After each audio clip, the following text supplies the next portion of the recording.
Hey, what's up, everybody? Marcos Villegas for Fight Up TV, powered by Stagefront VIP. Back with another edition of our Fight Up TV interview show slash recap show, talking all the action that happened over the weekend. Jaron Ennis getting a KO win over Moises Villa, right? Yeah, no, Moises. Why did I think Moises? What's wrong with me? I'm getting old, guys.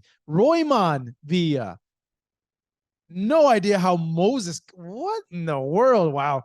Add that to the blooper reel. Jeez. It's another one of them days. Another one of them days. Jaron Ennis KO round 10 against Roiman Villa. Looked freaking great. Looked sharp. Also, UFC action. Brandon Moreno losing his UFC title to Pantoja, as well as Volkanovski getting rid of Yair Rodriguez, not our Yair Martinez, Rodriguez and Martinez. It sounds very, very similar. Hey, man, we got some great guests on the show coming up. On deck, Derrick James will join us. He's going to give us an update on how Errol is looking in camp.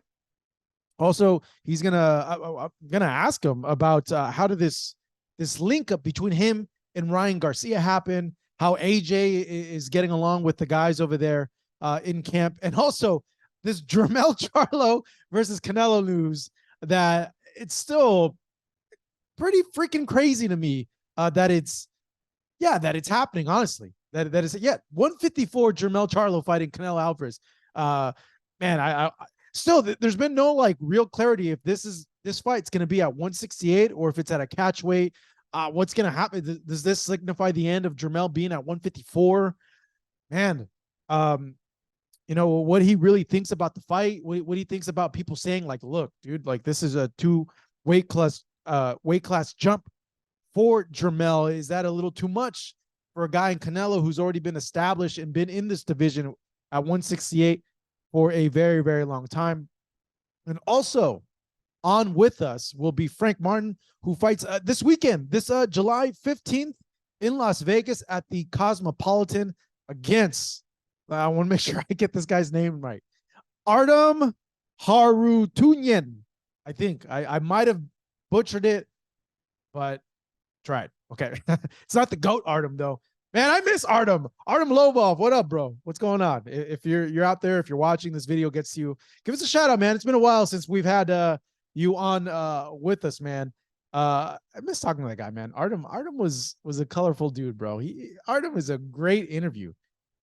I had such a great time interviewing him and talking to him in Florida for that bare knuckle fight with Paulie Malignaggi. It's crazy. I didn't get to stay for the fight, or Matt Tucker stayed for the fight, because that same night, I believe it was Charlo fought at the Mandalay. It was a Fox fight, and he knocked out homeboy, a Mexican fighter, and I forget which Charlo it was, but I was on the call for Fox to judge that fight, and I wanted to stay for Artem's fight against Paulie, but I missed it. I think it was Kota that Charlo knocked out, but I'm not sure if it was. I believe it was. Man, I don't know. I think it was Mel, but not sure. Don't quote me on that. But hey, getting to Jaron Ennis, like I mentioned, he knocks out Roiman Villa, not Moses, Roiman Villa over the weekend, round 10 KO. A few things that I guess stayed with me and I've been thinking about. You know, I guess my initial thoughts. One, he looked great as always. He looked good.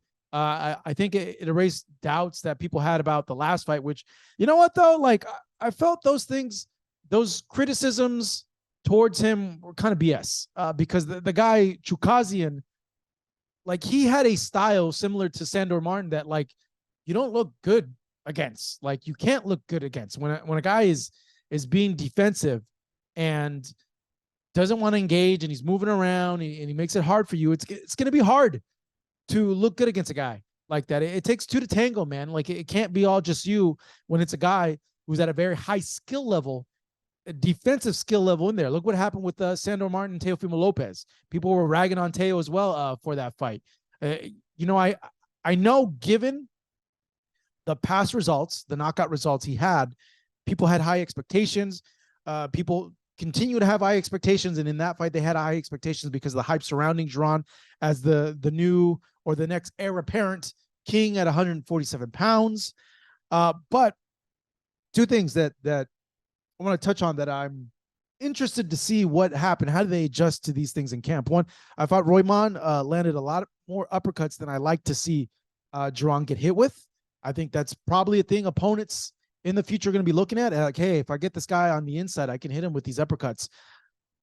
More likely, sure, the team's going to go ahead and adjust to that. But I was really surprised that Roiman landed some of those punches. And also, he landed these like weirdly, awkwardly timed hooks to Jaron when he was pulling out in the southpaw stance, which could be just Roiman had a very awkward timing. And you know, you're used to one speed, like the traditional speed, and when a guy that's awkward like that, a little loopy, throws the punches a little slower than what you expect, you are going to get caught with that. But other than that, man, flying colors. He stops a guy that has never been stopped before.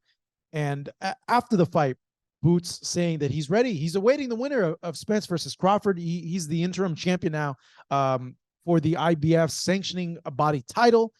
So he's next in line. But look, realistically speaking, that's not going to happen for a while because Spence and Crawford are slated for a rematch unless this fight, which I highly, highly doubt. Unless this first fight like bombs, like it's a dud, which I highly, highly doubt it's going to be a dud. Or they move up to 154 for the rematch, which I feel that it's likely that can happen as well. But for those two rematches, say they both stay at 147, that's like another 6 months, 8 months, 9 months that Jaron Ennis has to wait around. So I would imagine a guy like Stanionis Imantis, who was in camp for Vergil Ortiz, and I'll touch on that situation right now. It makes perfect sense to match them. They're both in the same promotional swoop. I believe, I could be wrong, but I believe that Jaron Ennis is not a PBC fighter. He's a Showtime fighter. He's signed directly with Showtime. But same network. That fight's very easy for them to be made. But Jaron saying that, you know, he's awaiting the winner. If not, you know, Spence, Ugas, Thurman, but they're supposed to fight in August. So like realistically, like who is there? It's going to be probably Montes, Stanionis, and I don't know who else. They'll find someone for him, but I think that's the fight that makes most sense. Jaron said that he's all for that fight in the future. That's a firework fight, him and Stanionis. I really, really like it a lot. We're going to roll some footage with Jaron Ennis from the post-fight press conference to see what he said after the fight. And we'll go ahead then and touch on this Vergil Ortiz. I got some information that I was able to get from his manager, Rick Merigian. God, I'm just butchering names today. About what caused Vergil to faint. Where was he? What was he doing? So let's go ahead and roll to Jaron Ennis' post-fight. Let's hear from him, his thoughts about his performance and what lies in the future, and then we'll go ahead and talk about Vergil Ortiz. You got hit a few times flush in this fight. How would you rate his power? I don't know. I ain't gonna lie. I don't know. I get hit, but I don't get hit with the full shot, so I don't really know. He caught me with a nice little uppercut though. Yeah. The one when you were backed against the ropes, you mean? In the middle of the ring, I was like, it was a left uppercut, catching before he threw it, but he caught me with it. It was a nice little shot, but it fazed me. Boots, it seems like the Stanionis fight is there to be made now for you based on what just happened with Ortiz, and now Ortiz is not his mandatory anymore. What are your thoughts on potentially making that fight next, and how difficult or easy do you think that could be? Most definitely, that's a great fight, and I feel like that'd be easy to make. He right here on this side. We can make that happen if we can't get Butter Spence, because they got the rematch clause. So, I take Stanionis, keep them guys, don't matter who it is, anybody. No, he was. Yeah, I knew he was a tough guy, but I knew I was gonna break him down, eventually, because he just, he have his hands up high guard, and he walk forward, no head movement. So I knew I was gonna eventually break him down. I just had to take my time a little more, and I knew eventually I'd get it, and I got it. After the second fight with Crawford and Spence, where do you see yourself fitting in the mix, and how serious are you with the Keith Thurman fight, if he's serious? I'm super serious about Keith Thurman fight. I was trying to fight him, in June, but things ain't fall through. But hopefully he do fight. If not, we got a lot of great options out here. We still got Ugas. He a nice former world champion. You got Stanionis. You got a lot of other guys. Besides Bud and Spence. So, but everybody know I want the main guys. I feel like I'm gonna be able to showcase my ability and my talent against those elite level guys, and I feel like they'll bring something else out of me. Boots, your last fight against Kareem Chikazin, it was kind of a messy fight, but this fight you got a chance to showcase more of your ability. Yeah. How much more do you have in your bag that we haven't seen? I got a lot more, man. I keep telling you, I ain't seen nothing yet. It's only seen like 30-40% of me. I feel like I really haven't had to go in my bag to really, show my true skills. No, just make sure y'all keep tuning in. Keep tuning into the tour, the PIAC tour. We stepping and we marching. Let's get it, man. I don't got one. No, I appreciate y'all coming out though for sure. Just keep tuning in, keep watching me. On to bigger and better. Hopefully we get these top guys. Bud, Spence, Ugas, Keith Thurman, Stanionis. Don't matter who it is. All right, that was Jaron Ennis speaking at his post-fight press conference. Or Matt Tucker was able to be there and capture all that. So a big ups and a big thanks to Matt for doing that. Now I'm going to go ahead and touch on the Vergil Ortiz situation. So I believe it was last Thursday, though I became aware something was wrong late Wednesday night. But Vergil Ortiz forced to pull out of his fight with Imantas Stanionis due to health reasons. I believe there's a tweet from Dan Raphael that said that he fainted, and I had just a ton of questions. Like, okay, what caused him to faint? What was he doing that caused him to faint? Where was he? Was he training? Was he cutting weight? All these questions I had. So I went ahead and reached out to Team Ortiz, got a hold of his manager, Rick Mergian, and I was slated to do an interview with him to kind of go in depth about everything that happened. We had a little bit of scheduling conflict, but the invite's still there.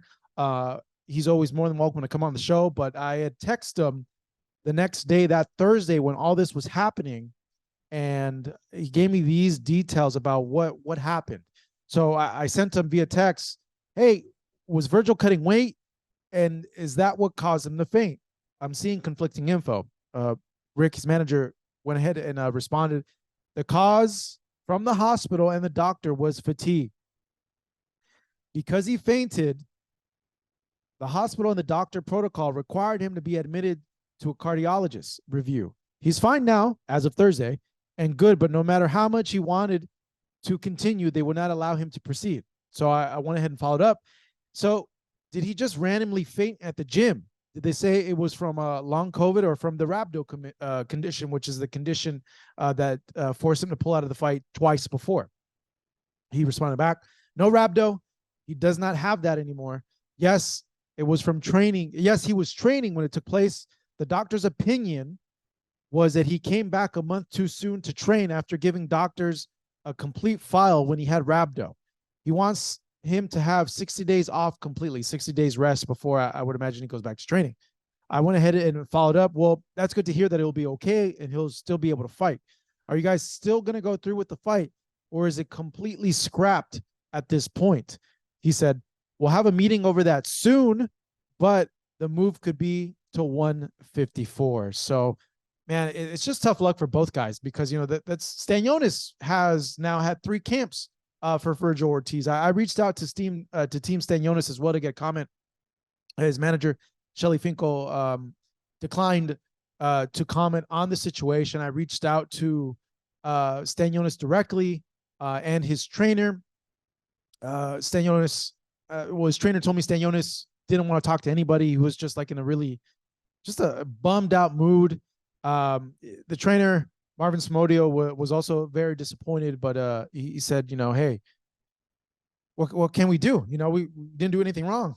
It's just bad luck. But like I said, I'm going to try to get a hold of Rick again because I want to know like what was he doing for the training to go ahead and for this to happen. But I would imagine if it was from cutting weight or overtraining, maybe the move to 154 is the correct move. And that's a pretty stacked division at 154. But I've asked Vergil this question before about moving to 154 and facing Charlo for the undisputed title. And I asked him, hey, if they gave you that opportunity, would you go? Seeing how long this Spence Crawford stuff could play out given the rematch clause. And he's like, dude, I'd do that in a heartbeat. So who knows? Who knows what happens with the Jermell situation with Canelo? If he stays at 154 or will the belts scatter over there? Dude, I just thought about this. Imagine a Vergil Ortiz versus Tim Tszyu fight. That's a freaking firefight of a fight right there, man. Just given those two guys' styles, their punching power, their aggressiveness. Sign me up for that. I would, if I was not covering this in the position that I am, I would spend money to see that fight because I know both of those guys would bring it. But there's a lot of matchups there for Vergil. It's just they got a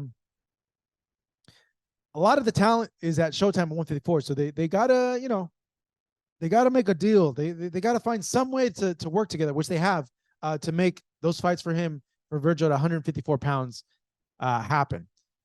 With that being said, man, let's go ahead and he's ready. Okay, let's go ahead and go to Derrick James. He's on with us. And I'm going to just ask all these questions you guys have about him, how the training's going for the Spence Crawford, how Errol is looking. Give us an update on that, an update on Jermell. What does he think about the fight? What does he think about people saying that this is too big of a jump for Jermell? Training Ryan Garcia. How the heck that happened? Who reached out to who? How has the training been with Ryan? And of course, AJ being in the gym with all those guys as well. So let's go ahead and go to Derrick James. How's everything been going over there, Derrick? Hey man, it's good, man. It's it's not easy. You know what I'm saying? Like, it sounds good. It's a good situation, but it's just tough. You know what I'm saying? Like, you training at a high level all day long. So it's good though. Yeah, you got quite a stable now, man. AJ, Ryan, Errol, Jermell. All in big fights coming up. How hectic is your schedule? It's crazy. With Frank, I have like 3 fights in 27 days. You know what I mean? Like Frank fights on what is it? Next week. July 15th. Errol fights July 29th. AJ fights August 12th. Jermell fights September 30th. And I think Ryan's gonna be fighting in October. So busyness, man. Hey, it's busyness. Yeah, I would imagine you got quite the schedule, but man, it must get you like so pumped up to know like, yo, I got all these fights and like they're big significant fights also as well. You got, Spence and Crawford undisputed. You have Jermell undisputed versus undisputed. AJ's on track to try to win the heavyweight title. I want to touch on Jermell first. Did this catch you by surprise, this whole him fighting Canelo? No, I mean, he when they brought it to him, he called me and talked to me about it, and I told him how I felt about it, and then they pursued it. I guess yeah.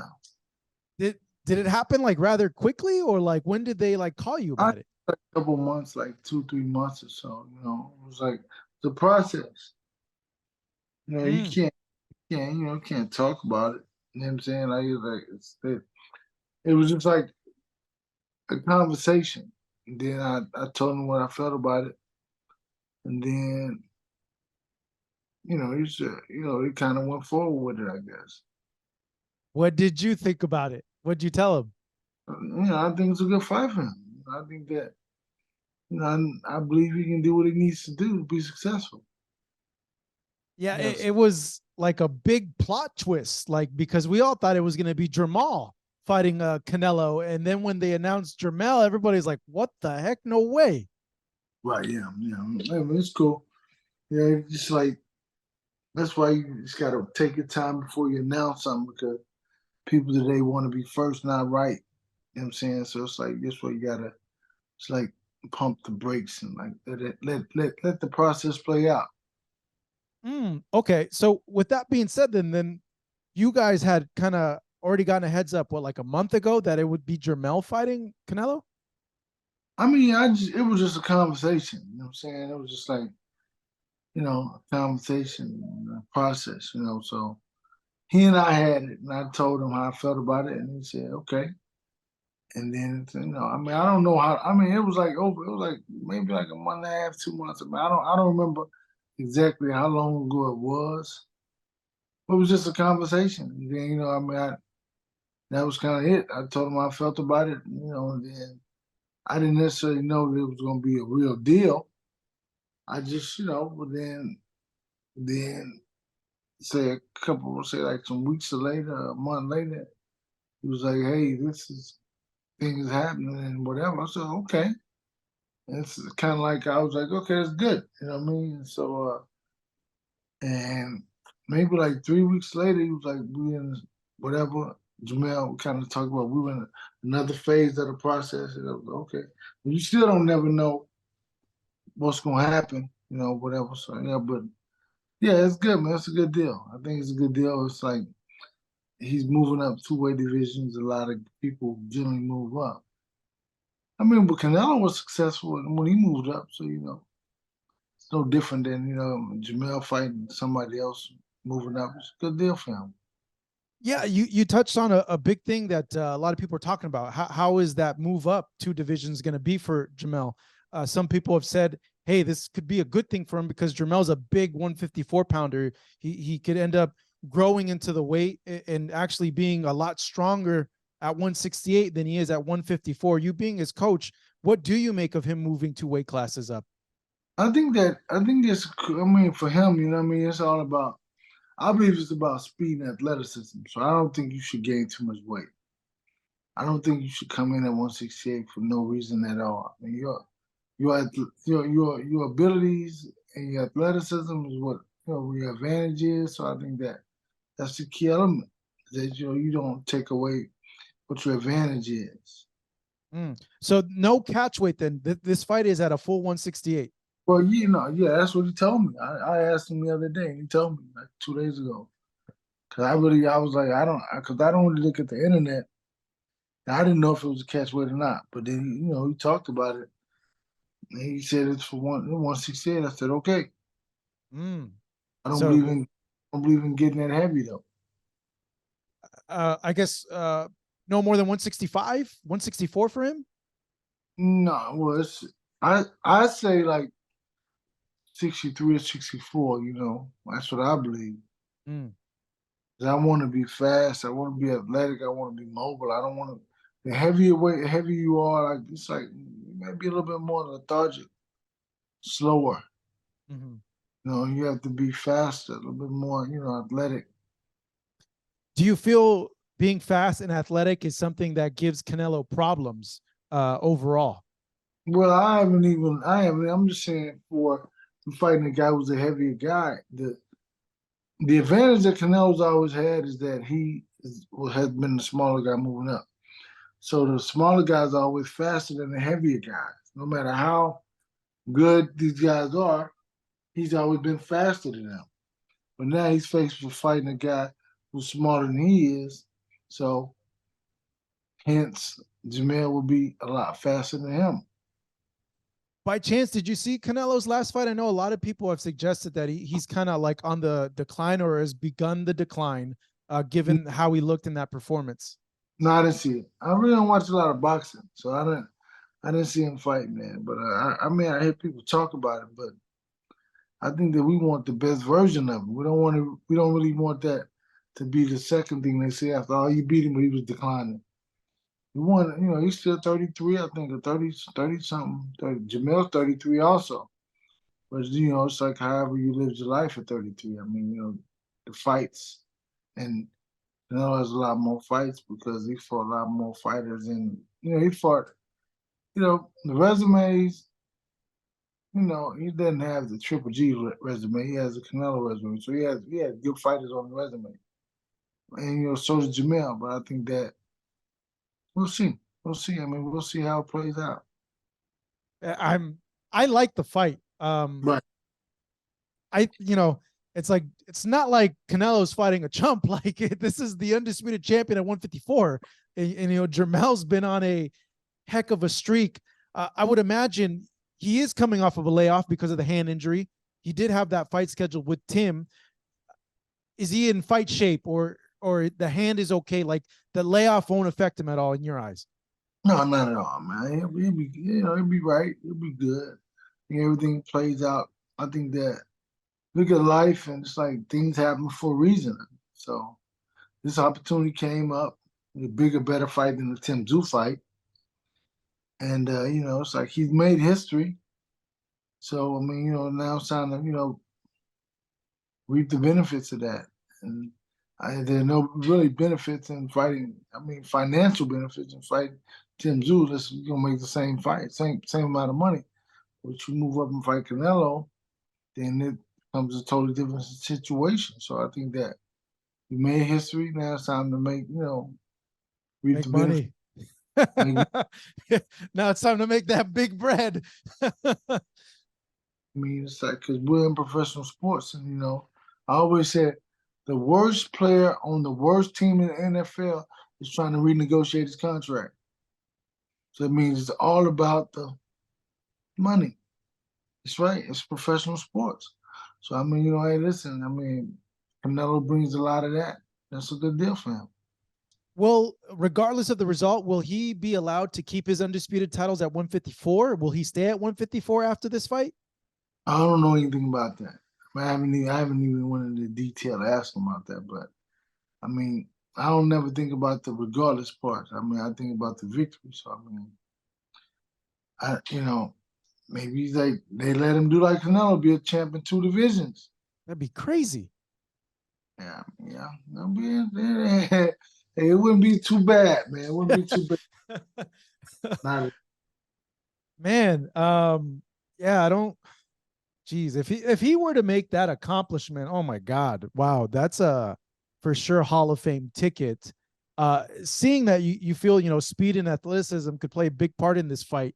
Have you thought about how the fight plays out in your mind at all against what you've seen of Canelo so far overall? I mean, I'm thinking about Terence Crawford and Terence and freaking the kid from Germany fighting Frank, and then Dillian White. I'm not thinking about that fight yet because it's like, still a distance away, like a couple months away. I have like 3 fights in 27 days, so I'm still living in this 27-day situation. So the grind is real. Right, yeah, no doubt. So when will Jermell report for camp, or has he already started his camp for this fight? I already started, what I mean, like in Houston or whatever, but it'd have to be after, like, after I come back from London. Yeah, I know they're having a press conference in London on Monday, but you mentioned Crawford, man. I got to touch on it. Give me a status report. How's Errol looking in this camp, man? How is it? He's looking good, man. His weight looks like it's down. He's ripped up, man. He's ready to go. Yeah? Physically strong. He's good. Is there a difference you've seen in this camp compared to the other ones? You know what? I think that all of them are similar, right? But I think like there's a little bit more veracity in this. You know what I mean? Like a little bit more, respond to guys, just like a little bit more ferociousness. You know what I mean? So I think that he's really trying to, he wants to fight. He's kind of wanted for a while. So I think that you get what you want, you have to make the best of the opportunity. How is a more ferocious Errol look like in camp? You being his trainer, like what I guess is that little difference? I think a more ferocious Errol, when like we work out, we hit the mitts or something, I have an ice pack on my shoulder. You know what I mean? So it's like but like we work today on the mitts and we work for like 25 minutes. Then he's like, give me 15 minutes more. So it's like, so 25 minutes, no break. So then he's like, no break, it's nonstop on the mitts, 25 minutes. Then he says, give me another 15 minutes. So it's like get another 15, that's 40 minutes. So it's like I have to be in shape for that. You know what I mean? So it's like, yeah, it's a lot of work, man. Jeez, wow. A lot of people have said that they feel the difference maker in this fight is one, who wants it more, and two, who's just in the better condition, the better shape for this fight. Yeah, I think both of them would be in great tip top condition. Crawford, he trains in Colorado, so the altitude always helps or whatever. It'd be good for both. I mean, Errol is training in 105-degree, 110-degree weather every day. So I think that they both. One of them kind of like helps you with your lungs and your breathing. Another one helps you with mentally pushing through that. I mean, so it's like it's two different situations, two different circumstances. Is this the most tuned in, the most conditioned, the strongest and sharpest Errol you've seen so far? I mean, I don't know, because he's always tuned in and sharp. You know what I mean? Strong. I just think that this one is the one initially when we started training, this is the one he said he wanted. Like he wanted to be undisputed champion. It's not about Terence Crawford, it's about him getting one more belt. Just like Jermell, he said, I want to be undisputed champion. So okay, let's go get it. And so it's very similar. Two guys who basically had their own personal dreams and aspirations. I'm just very fortunate enough that I could be a part of it and like help them get to where they need to be. The sparrings, Derrick, how have those like gone? Can you let us in on a little bit of details of that? It's just tough sparring. It's like these guys are tough, very, very athletic, very mobile, very fast, quick, physically strong guys. I mean, so it's like, it's good. It's good sparring, man. Really good sparring. You guys are tough, So you really need that toughness to like push you to be sharp and to be better. Crafting a plan for Crawford, I've always wondered, like, man, like how does one like even go about it because of his ability to switch stances? Has that been difficult to craft a plan because he switched stances? No, I think you just watch him at his best, man. You just watch him do it at his best, and you just look at him and just see how great he is, and kind of think about it. And I mean, you just kind of see how good he is, and what he does, and the switching. You know what I mean? And you kind of just build from there. Has this been like I don't know, have you ever prepared for a fighter like this, like a Crawford with that skill set in your personal career, in your career as a trainer? Like, have you ever encountered someone like that? Kell Brook was a switcher. Kell Brook switched. One other guy. Oh yeah, it was Leonard Bundle switched up too. And so we know how those ended. But yeah, they switched, both of them. Kell Brook really switched like once, maybe twice, and he never did it again. Bundle didn't get the opportunity to, but he was a switcher. And then so I mean Crawford, I think he's a great fighter, man. I think he's very tough, and I think that he has a chip on his shoulder. You know what I mean? So that's the thing about it. Do you guys feel that he's gonna? I'm sorry about that, Derrick. Go ahead. I think he always feel like he has something to prove, which he doesn't, but I guess he does. Mm. Do you guys feel that he's gonna fight one way or the other? Like if he's gonna stick with fighting southpaw the whole fight? I think he may stick with what works for him the best. You know what I mean? Like if something's working, I think he'll stick with it. The smart person sticks with it. I mean, so I think that's what I would do. I mean, I would say, okay, if it's working, keep working on it, keep pushing it. Mm. I'm so excited for this fight, Derrick. Honestly, like I have so many scenarios going on in my head about like what happens, like how is Crawford going to respond if Errol keeps his work rate up and cuts the ring off and it's just throwing. Like on the other hand, I think like, well, Crawford's counter punching. Like you got to be careful about that. Like, what do you think about that? Errol counter punches also. but Errol kind of punches sharper. So I think that, I mean, it's going to be a good fight, man. I think Crawford's a great fighter. I think that he's a great fighter, and I think that you see him the way he fought Sean Porter, he fought him. And then he really he fought it, and it's I think it's a good thing. I mean, but then he kind of played it back to where he kind of slowed the pace down, slowed the tempo down to the way that he wanted to with his distance, and I think that's what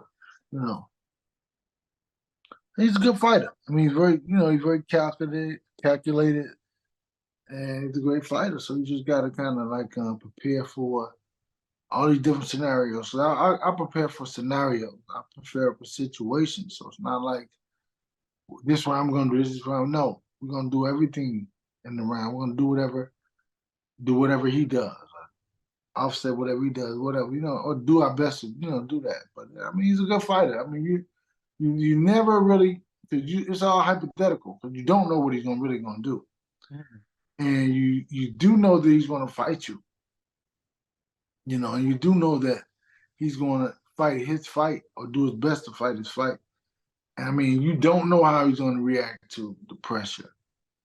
I mean, you don't know because, I mean, none of the guys he ever fought punch as hard as Errol. And they say that Crawford can punch. I mean, I think he does, but I mean, we never fought anybody punch as hard as Errol. Guy that breaks your face, breaks your ribs, breaks your, orbital bone. I mean, so that's something that's different, so we'll see. Do you feel, based on the way you've seen Errol train and what you just said right now, that we see a stoppage in this fight? I mean, I don't know that. I never say that. I never say that because I never know. I mean, I never know how it's gonna go. I know that I think that our last fight probably was the toughest guy in boxing. Meaning that the man of all men in boxing, just to be able to take broken ribs, broken orbital bone, broken nose, and still be fighting. I think that's a different kind of guy. I don't know if there's that many guys left like that in the world, especially in boxing. And so, I don't think he'll be the same fighter anymore. But you don't think Terence will be the same fighter after this? I'm talking about Ugas. Ugas. Okay. But I think at the same time, I think that not a lot of people are tough. So we'll see if he is, tougher than that guy. When talking to other trainers and other people, they mentioned about Crawford's IQ and his ability to kind of improv in the ring. I mean, I don't know. I mean, I think that, like I said, I see what he does. I see his abilities. I see that, I mean, I see he's a good fighter. I mean, I see, I think that but I think that, hey, he's been great. And I mean, because, I mean, I'm not going to go too far into what my beliefs are, but I mean, he's been great. I mean, I'm saying, like, I think that, he's been good. In your opinion, Derrick, what makes the difference in this fight? What separates Errol from Terence in this? I just think that it's so much about the development of Errol Spence. I always say that, it's development of Errol Spence. I mean, the tougher challenges, the fights that, I mean, it's been several fights, but we were supposed to lose. They thought we were going to lose Kell Brook fight. I mean, people like, Mikey was going to beat us. You know what I mean? And somebody said they won't know what kind of fighter we really are until we fight Sean Porter. They even said Ugas, because Ugas beat Pacquiao. I mean, so it's like, it's cool to be, like, it's okay to be, because everybody thinks you're the underdog, even now. But it's like, we've been the underdog, even though he's been breaking people's faces and ribs and knocking them out. And he's still been an underdog. So it's like, it's cool. You know what I mean? Like, I think that being underdog, I mean, we don't have a problem with that, because, I mean, everybody on this level, there's not a lot of people on this level, Crawford, some other fighters are. Everybody's been doubted. You know what I'm saying? So it's like it's cool, man. And even the boxing people who say we're gonna lose, they've been doubted. So I mean, I would just like LL Cool J just said, man, I like both of them. I want to see a good fight. He answered it smart. Everybody else chose to say whatever they wanted to say, and it's cool. I mean, but you have to live with that. You're gonna rub it in their faces if you guys win? Nah, man, I'm a grown man. This is like this out. This is like you don't because it's like this. Everybody knows what they said, and this not an if. I don't live my life on if. I couldn't make it this far in life, Marco. So be ifing, hoping. Hope is not a plan. So I like hope that strategy. So it's like, nah, man. It's like you can't make it so far in life and not still be hoping and wishing. You gotta have some definitive. Gotta have some definites. So. I push all definiteness. So I mean, when we win, I'm not gonna say anything. I don't care. I mean, they didn't mean anything. They didn't mean anything to me before the fight. They don't mean less to me after the fight. I mean, it doesn't matter to me. if Errol wins the fight and he becomes a undisputed champion, would this be the last fight at 147 pounds for you guys? Yeah. Possibly. I mean, I don't know. I mean, it's up to him, but possibly, yeah, I think so. I think I heard him say that. What would happen then with Jermell being at 154? I would imagine Jermell would move up then, right? Well, Jermell could fight 160. I mean, yeah. With Jermell, I mean, he could, we talked about that a little bit, so, he could fight 160 or whatever, so we'll see. Yeah, because I would imagine everyone would just move up a division because Maul's already talking about moving up to, well, he was going to move up to 168 to fight Canelo. So I would think that scenario kind of is convenient. Spence goes to 54, Mel goes to 60, Maul goes to 68. But if you have a winner in Mel, he might stay at 68. If he wins the undisputed title 168, is he staying at 168? You keep on saying if, man. I might have stop. Okay. You're not going to get me to even acknowledge your ifs. No ifs, no more ifs. Where I'm going to answer the question. Hey, man, look, think about this. When you started doing this, right, and you started with ifs. And when you get to this point, you're going to do this and do that. You're not ifing now. No, but you know what? Honestly, like I always saw this as I have to make this work because I have nothing else. And I literally had nothing else. Like I was like on unemployment and like was just doing odd jobs. And I didn't get paid for like the first 6 years of doing this, to be honest. So like I had this was my only plan. So like I had to make this work. Right. So it's like I said, but that was when you were ifing. You're not ifing today. You're definite. So I can't. I like that. You can't even if in your own life. So you don't if in mine, and don't if me. I'm a winner. I'm a winner, and I mean, and I'm not saying I'm a winner. I said I'm the guy that says when we do this, when I do this, I mean, come on, man. Yeah. You have to be positive because, like, you see, I'm all about the kids, right? So I can't be lying to them if I'm kind of skeptical about my own situation. I have to, be positive and believe. Believe that's very, very true, man. If you don't believe, you won't achieve. That's very, very true. I want to touch on AJ. How's he doing? How's he adjusting to camp with Errol, with Ryan? I would imagine this is all new for him, right? Yeah, man, because he's always been the center of attention. But he has, some stablemates, and they're very supportive, and he's adjusting to the heat very well. Does he like it, or he's kind of like, oh my God, how do you guys train in this heat? He just keeps, he knows that when he fights on the 12th, it's not going to be anything like that, in London. So it'd be an air-conditioned arena. So it'd be kind of like plush, like kind of plush and, kind of easy breezy. Easy breezy, yeah. But Dylan might come to fight, but it'll be the atmosphere and the climate won't be one of the detriments to him that holds him down. Yeah, this will be your second camp with them. Like, how are things? How's the flow between you guys working in this second camp now? Man, it's good, man. I mean, even in the first one, it was good.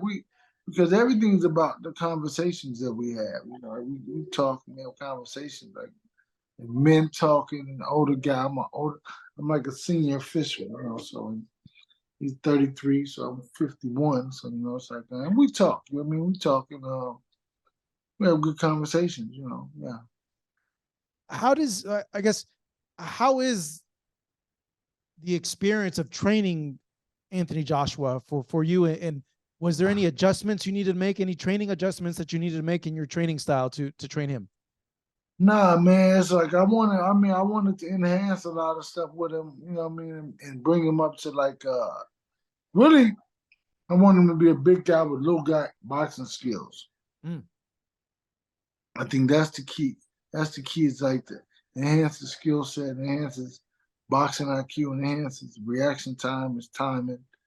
And so you want him to be a big guy with little guy boxing skills. So that's very difficult to deal with. So he's very fast. He's very athletic. He can move his feet. He's very fast. Very fast feet, very fast hands. So it's like that. You know, and yeah. Has he picked up any tips from Errol, from Jermell? I mean, how are their interactions been like? They kind of watch. I mean, they watch each other. You know, they watch each other.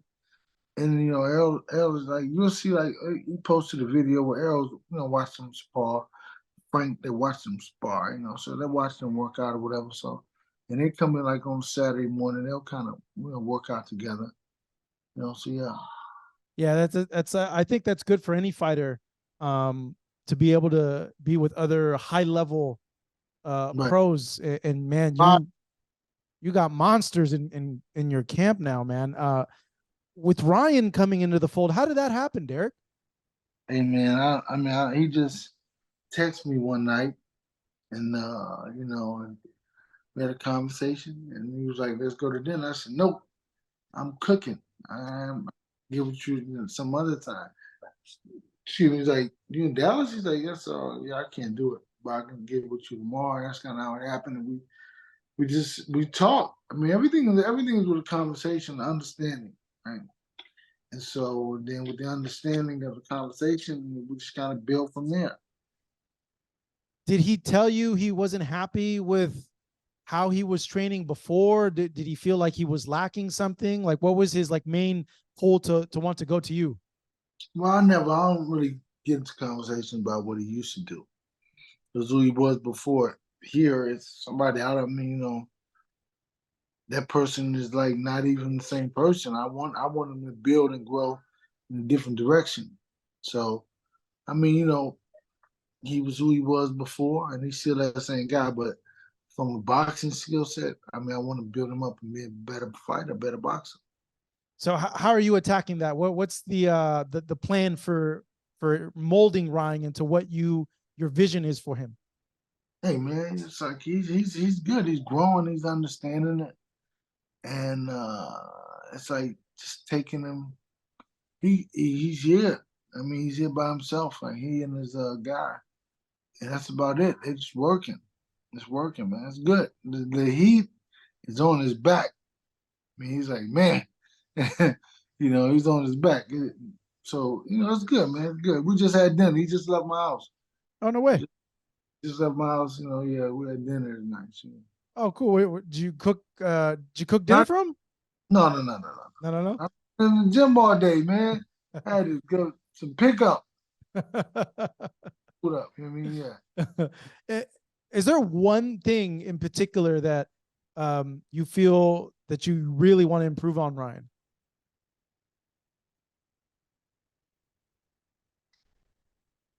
You know, there he is, but I'm gonna keep it to myself. You'll see it in the fight. Yeah. Right. October, right? That's because he put on his IG October. Yeah, probably October, yeah, something like that. Yeah. Yeah, I saw him. He tweeted out to Regis. It seems like he wants that fight. You spoke to our Yair Martinez. about fighting Rolly.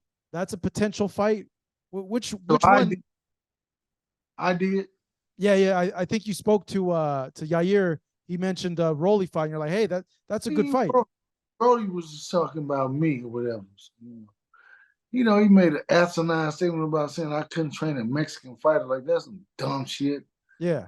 Like, what does that have to do? What is your race or ethnicity? And what does that have to do with boxing? You can't train him.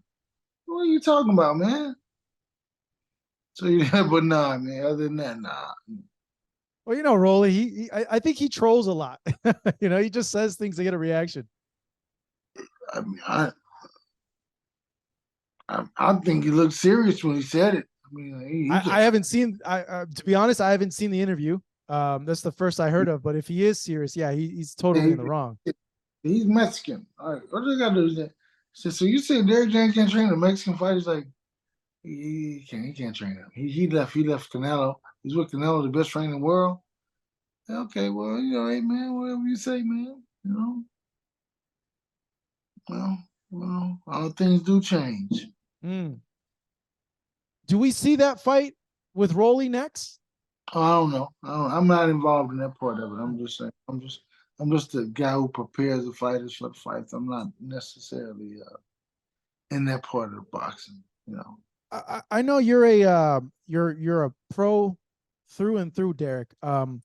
Oscar has said that feels that Ryan needs someone that's really like on him, that's telling him exactly what to do, kind of like an authority figure of like, yo, I need you to do this, I need you to do that. Do you get the sense from training Ryan that he needs someone like that, or is he pretty disciplined, pretty like, no, you tell him what time to shows up, and he shows up and he does the work?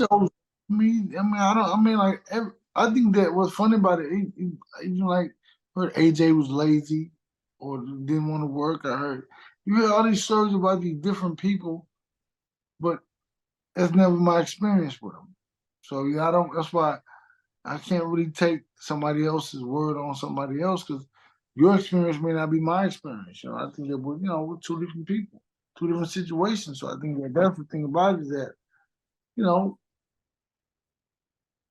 if you present yourself in a particular way, then you may be handled accordingly. But I'm not, in my spot, it's not like that, And I understand building also. I'm not going to bring him in there, try to kill him in the first week, 2 weeks, and because we even talked yesterday about sparring. I was like, nah, man, you don't have to worry about that. We're not thinking about that. No, we're building together and bonding together. So it may be a month or so, 2 months before we even think about sparring. I don't care about that. What do you think about Ryan, like as a person, like from the time that you spent with him? Like, what's your impressions now of him? Yeah, he's a good guy. He's a good kid, man. He's a 24-year-old young man. You know what I'm saying? So he's very intelligent, and he knows who he is. He knows his strengths. I think that most people in today's world don't really know who they are, but he's a young guy that does know who he is. And he's a worker. Like he comes to the gym, he's very responsible because he's in Dallas. Like he moved, he's doing it. Not like somebody else is here with him. It's him. And he has another one person with him, but other than that, nah, that's just him. What are your expectations for him? You feel like in a year from now he's champion at 140? Do you feel with you he's going to be able to be like multiple weight world champion? Like, what's your vision for Ryan and the work that you're doing with him? I don't necessarily get into that. I think that I want you to be who you want to be. So my goal is to help you become the individual that you want to be. You tell me that, and we're going to work towards that. Jermell said he wanted to be undisputed. We work towards that. Errol said he wanted to be undisputed. We're working towards that. And AJ said he wanted to be a champ again. We're working towards that. Frank wants to be a champ. We're working towards so these. I don't say, well, I want you to do this, because I don't know if that's what you really want to do. I can't want something that you don't really want for yourself. So I generally just basically kind of like just prepare. Let's fight. Okay, let's go. And I just, work with them on the skill set and just develop that. I don't really care. I'm not the guy to choose the opponents or choose their dreams and aspirations. Has he told you his goals? I mean, you know, he wants. Yeah, we talked about him, but that's personal. You know, he told me what he wanted. I would imagine world champion. That's what he wants. He wants to be a champion at 140 pounds. So you guys are working towards that. Yeah, I think that. I think it's deeper than that. But yeah, he wants he wants to be champ. Yeah. Mm.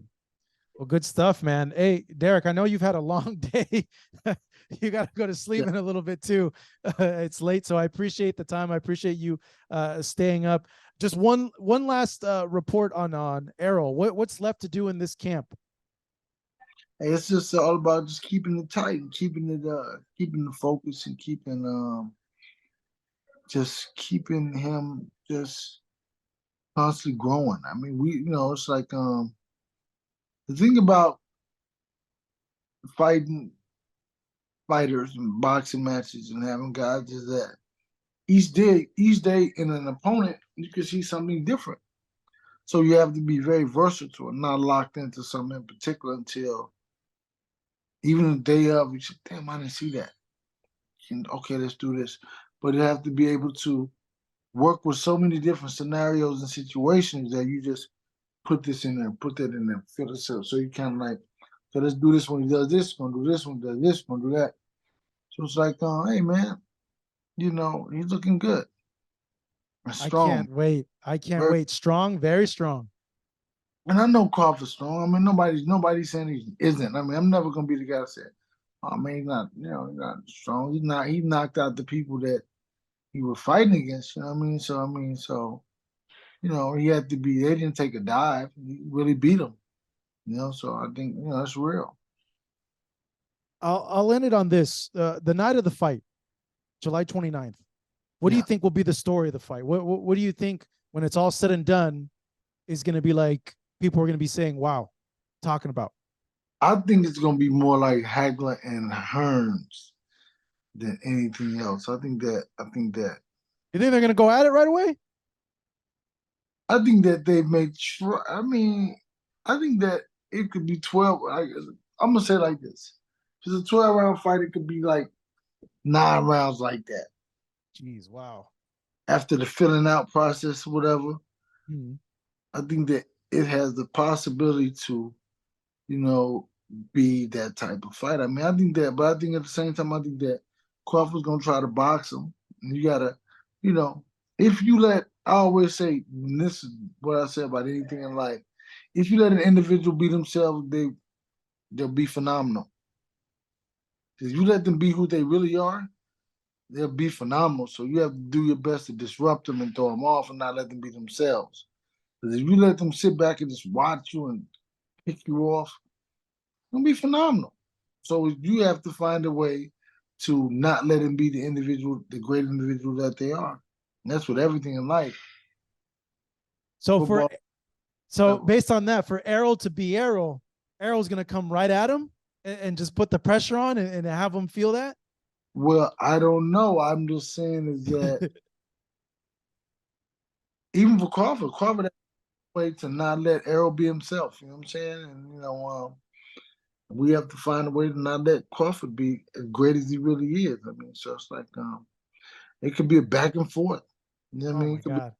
If be, it's 9 rounds of back and forth, holy crap, man. yeah, I mean, I think it can be. I mean, I think that, but if it's 9 rounds of back and forth, it won't go the distance because the arrow punches really hard. Mm. Crawford can punch hard, but I think he hadn't fought anybody who punches hard as Arrow. That's the difference. We probably fought somebody that punches hard as he has. I think we're going to see something very special from both of them. Oh yeah, no doubt. That's what I'm saying. I think that it's gonna be amazing. It's gonna be like, listen, it's gonna be. This is a heck of a year of boxing. I mean, so it's gonna be amazing. I mean, with Benavidez fight, you know, Caleb Plant fight, and Ryan then and Tank, Ryan and Tank, and then this Errol one, and Haney Jermell. and Lomachenko. Well, that was a good fight, but it was like controversial. So Yeah, it like that. was. I mean, people's perspective it doesn't count because it was controversial. You know, but you know, had it not been any, I don't know how it could be or whatever because I really didn't watch the fight. I wanted to watch it, but I was out of my daughter's birthday party, so I But yeah, but I think all these other fights, yeah, I mean, we'll see, man. We'll see. Okay, yeah, boxing. Heck of a year for you. Imagine if you get wins in all those fights. You get an undisputed at 147, an undisputed at 168. You get AJ to the title. You get Ryan to the title. What a year for you if you're able to do that. You said you said. Oh, if. Oh, I'm sorry. I'm sorry. If you do, hey, listen, you cannot think about it. You can't dwell on this situation, and if I do this, I mean, like, you have to be like, okay, when, because how do you make it somewhere if you tiptoeing? I want to step here because you may make, no, you gotta step like you're supposed to be here. You know what I mean? Like, and you have to know it. So it's like, it's okay. But it's okay. I'm gonna keep working with you. So if you want to keep ifing in your life, don't put it in my life. Okay. It's not a plan. It's not a strategy. Would you retire from boxing? Because that's a heck of a way to leave. But not this year, but maybe in like the next, 2 or 3 years. Not 3 or 4, whenever Ryan, Frank them do whatever, because they're the young ones. I'm out. See, this is my nonprofit. My working with the kids in the community. That's really where I'm phasing to. Like, easy, I already got a nonprofit thing going, working with the kids, the Boys and Girls Club, and the kids in my community. So that's really what it's all about. But boxing gives me it gives me let me see, it kind of makes it more legitimate, right? And then really what I'm really doing is working with the kids, so it's kind of cool, but yeah, so I'm phasing on the way. Okay, so first I apologize because I said we were going to end it, but now that you said that, it popped in my mind. How much longer do you want to be a trainer then, Derrick? If you're saying you're already starting to transition to that, like, do you have a number in mind? Well, like, man, maybe Ryan, and whenever, however much longer they fight. I mean, so you want to keep your guys when they finish their careers. That's when you were probably like, maybe it's the right time. Did I say it again? Did I say it? Be wait. I didn't hear you. I'm just saying I'm gonna be waving. Oh, you're gonna be waving. Okay. when they're like, okay, we're going. Okay, bye. I'm ready to go too. I'm ready to go too. It's like, let's go together. We out. It's so everything like it's so hard to be so consistent for so many years. Like about with Arrow, Jermell, for the last 4 years to have the only trainer in the world with 2 unified champs, and then Jermell becomes undisputed. So it's like it's difficult. It's tough to be so consistent. Then bring in AJ, and then have Frank come in. Frank, then AJ, then Ryan. Yeah, it's very difficult to continue to be so consistent. You know what I mean? That's not a reason to get out, but I think that it's just like you phase out of what you do because you do what you really want to do. It's like you get to the point where you do what you really want to do. You do what what you feel like. My key is to make a difference with the kids in the community. So boxing is just something that gives me more visibility to get more people involved with what I'm doing on the nonprofit, with the kids. But yeah, man, hey, man, you get in, you get out, and I'm going to put it like this. I'm not going to be known for boxing in the next 5, 6, 7 years. I'll be like, you look like that guy that used to be. No, not me. That's not me. Who are you talking about? I don't know who you're talking about. The kids in the Boys and Girls Club. Man, that's great, Derrick. That's really awesome, man. Because a lot of people have a hard time leaving the sport. They fall in love with celebrity. They fall in love with the limelight. They fall in love with the idea. Like I was telling AJ today, I said that being great, you have to fall in love with the work, not the idea, right? Not the idea of being great. You have to fall in love with the work to become great. So It's like you have to fall in love with the idea of helping and giving back and doing this and doing that. Not necessarily, like social media or whatever, it's like the hype of that. Nah, I'm in the hood, man. I'm really in the streets for real with the kids and stuff. So yeah. That's great work. Your foundation, Derrick James Family Foundation. I'll find a link and I'll put it in the description when I release this interview. Derrick, man, as always, I appreciate it. Thank you for giving me time. Thank you so much. Get Thank some you. rest. I know you're a busy dude, man. Get some sleep. I appreciate it. Thank you. Appreciate you. Man, big ups to Derrick James. Busy guy right now. Like he mentioned, man, he has Spence Crawford. He has Frank Martin, who is coming on next.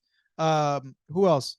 Jermell, but that's a little later down on the line in September 30th in Las Vegas. But training Jermell for Charlo.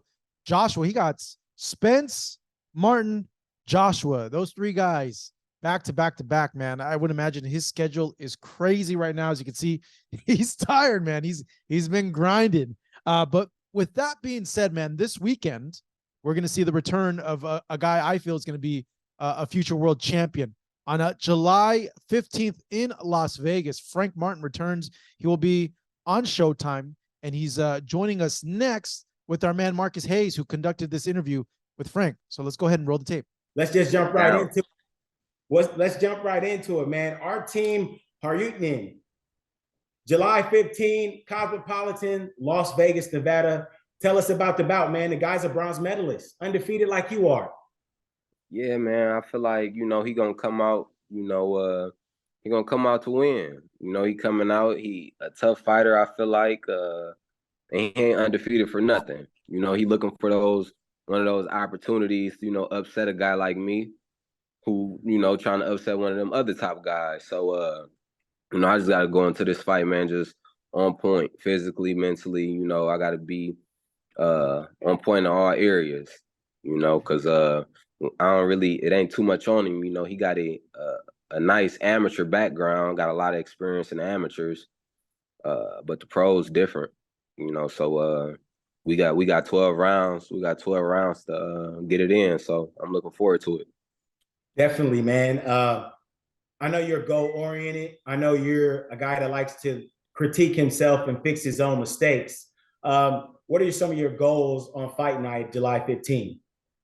Just looking better than I did my last fight. It was some things that in my last fight that I could have, me looking at myself, I could have, been a little smoother on or sharper with. So going into this fight, fixing those things for myself. And when I go back and look at the footage, knowing that I did that, and, we've been putting a lot of work in the gym, working on those things too. So just basically, man, just looking better than I did the last fight. Definitely. You're fighting a guy, you alluded to it earlier, tremendous amateur background, a medalist, an Olympic medalist, a guy that kind of in the old way of boxing, would frown on a guy like you. Less than 30 amateur fights yourself, but kind of skyrocketing up in the pros, garnering a lot of attention. Do you feel like you need to look good and really impress versus RTM on next Saturday night? Oh yeah, most definitely. That's every fight though. I feel like I got to go out and, just because I came on the scene late. So now, everybody talking about me and seeing if I'm him, like if I'm the guy who they expecting to be, or, so, I got that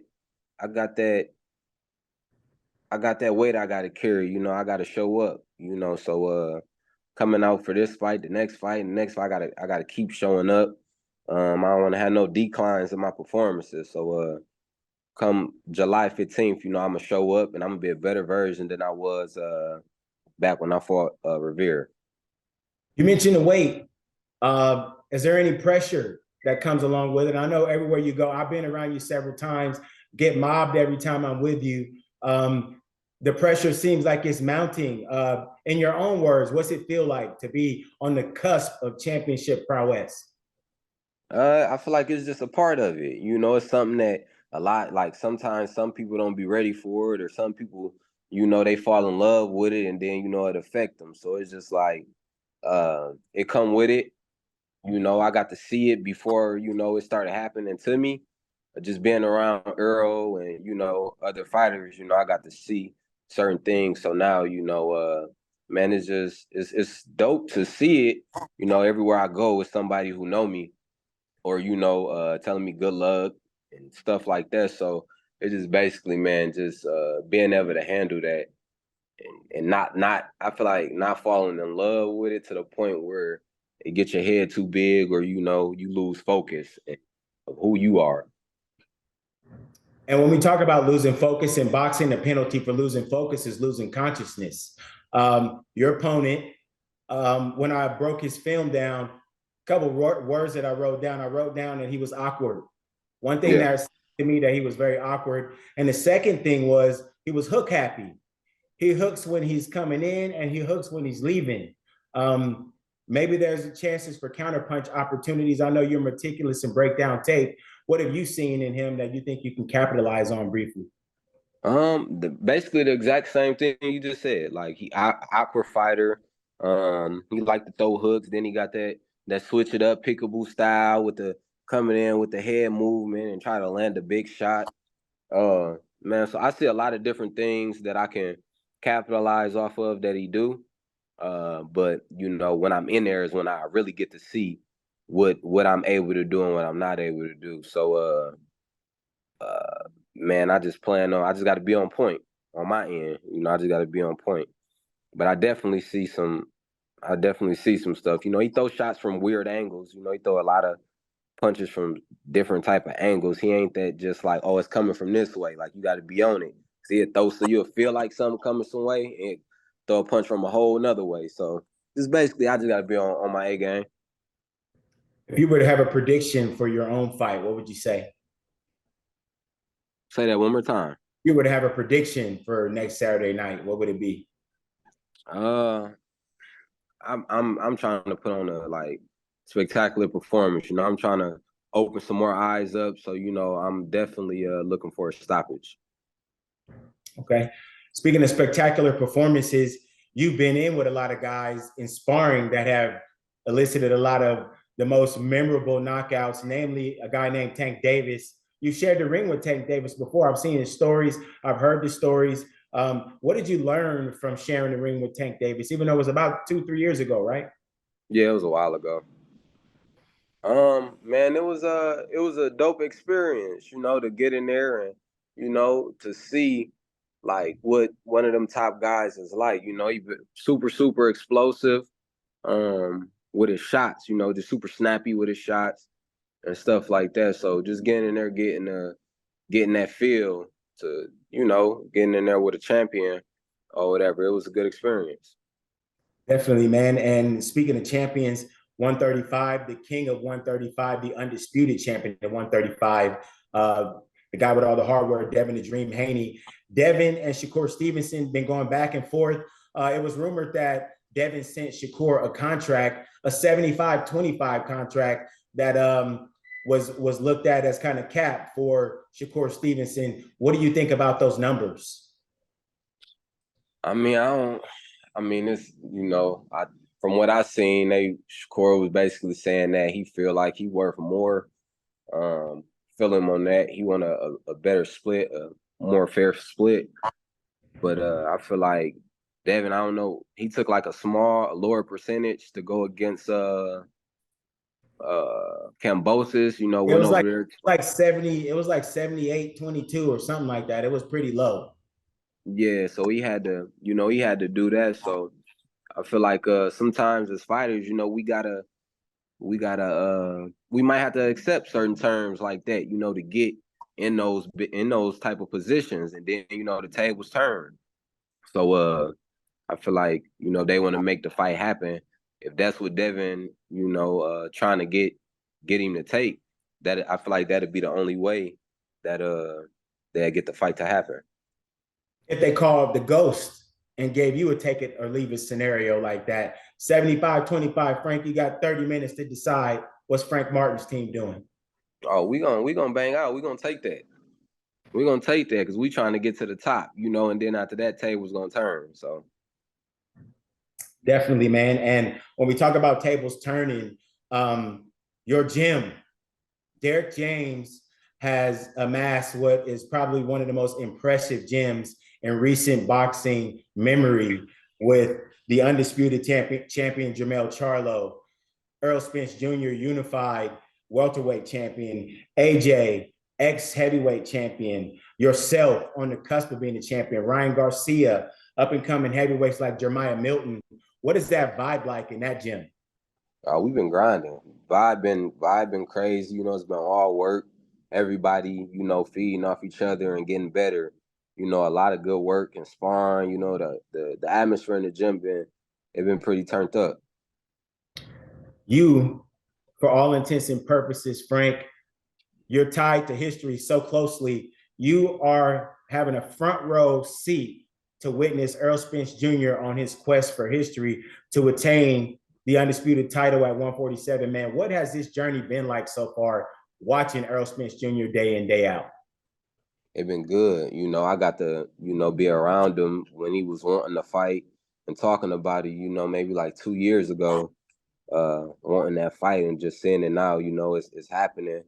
It's here now. So just seeing the preparation from when he said he wanted it to now, you know, it's kind of like, you know, he got his opportunity, and now, you know, he's been grinding for a long time in the gym, even when he didn't have fight schedule. So it's a good feeling to see him, you know, getting what he wants. I hear a lot about when guys, teammates, you talk to teammates and they say he appears to be on a different level. Have you seen Earl hit that different level yet in preparation for Terence Crawford? Yeah. But he just one of those guys, man. He don't he train hard all the time. You know, he try to do the right things all the time, as far as, you know, to have himself fully prepared, you know, for fights. So I feel like it's just, I wouldn't say it's just another fight because it's a huge fight, you know, but for the most part, how we do over there out here, basically, we train for every fight like it's a championship fight. What are your expectations for July 29 when you get Terence Crawford and Earl Spence Jr. locking horns at T-Mobile Arena? I feel like it's gonna be, you know, it's gonna be good. It's gonna be a good fight. It's gonna be a chess match, and I just feel like, you know, he just gonna have that. It's about who make the less mistakes, you know. And we real sharp. We don't make too many mistakes, you know. We got a great trainer, so I feel like it's gonna come down to that right there. And speaking of a great trainers usually become great because they overcome monumental tasks. Another monumental task looks like back-to-back, Derrick James taking on Canelo Alvarez and his camp with Eddie Reynoso. What did you think about that when you heard about Jermell Charlo and the announcement with Canelo Alvarez? It was unexpected. That was one that was super unexpected for me. You know, I didn't know, it kind of came out of the blue, but for that to happen, you know, it's kind of like it's crazy because I'm in a mix of a whole lot of greatness, you know, from Earl to Jermell, you know, just being on this team, man, it's dope. It's dope to see all these big fights happening. And then Jermell fight was super unexpected, but now it's here. 2 undisputed champions finna go at it. Man, I'm looking forward to it. To circle back to you, Frank, lastly, let the fans know where they can catch the fight July 15. Go ahead and plug yourself, man. The fight is in Las Vegas at the Cosmopolitan. If you guys can't make it to the Cosmopolitan, tune in on Showtime Live. Maybe I think 9 p.m. Maybe. Don't take me on the time, but tune in to Showtime. Pacific. Okay. Yeah. Tune in to Showtime. You guys follow me on Instagram at Frank Martin 2016. Tune in. Let's go. There you go, ladies and gentlemen. Marcus Hayes, Fight Hub TV with the Ghost, Frank Martin. Frank, we'll see you during fight week, man. Take care. All right, now take care. Bye, man. That was Frank Martin. He returns to the ring coming up this weekend in Las Vegas on Showtime. Big ups to him and to Marcus Hayes for conducting the interview, I would have been real curious, and I know there's time limits for these interviews, but would have been curious to see like his take, because he said it was unexpected. His take, how he sees Jermell facing off with Canelo, and what he thinks about the size difference, and some of the things that Derrick touched on.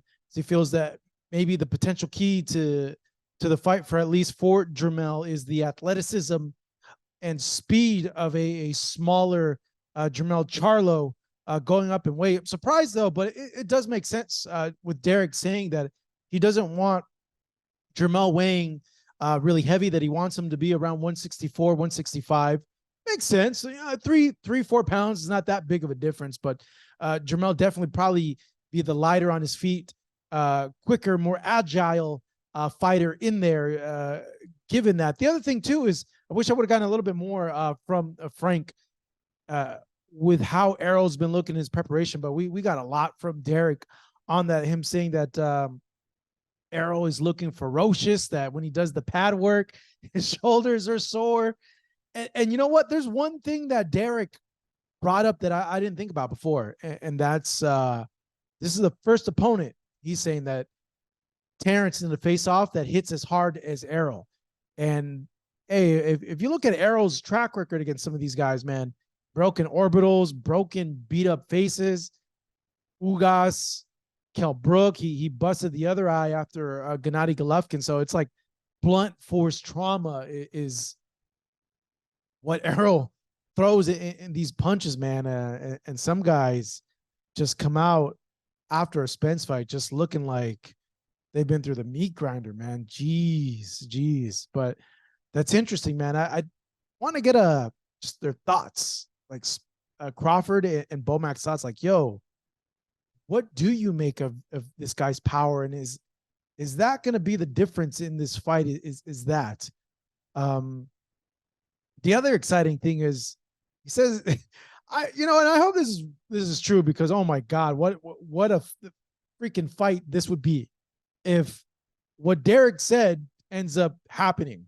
They feel each other out for 1 or 2 rounds, and then it's just all out freaking war till round 9, Hagler Hearns type battle. They're just slugging it out, exchanging with each other.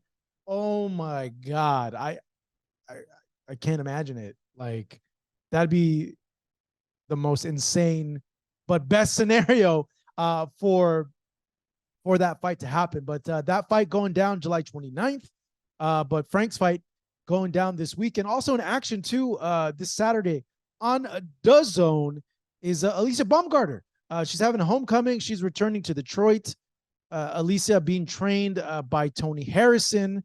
And then in 2 weeks, George Kambosos returns to the ring, taking on Maxie Hughes in Oklahoma. That's such a random place to have George fight in Oklahoma.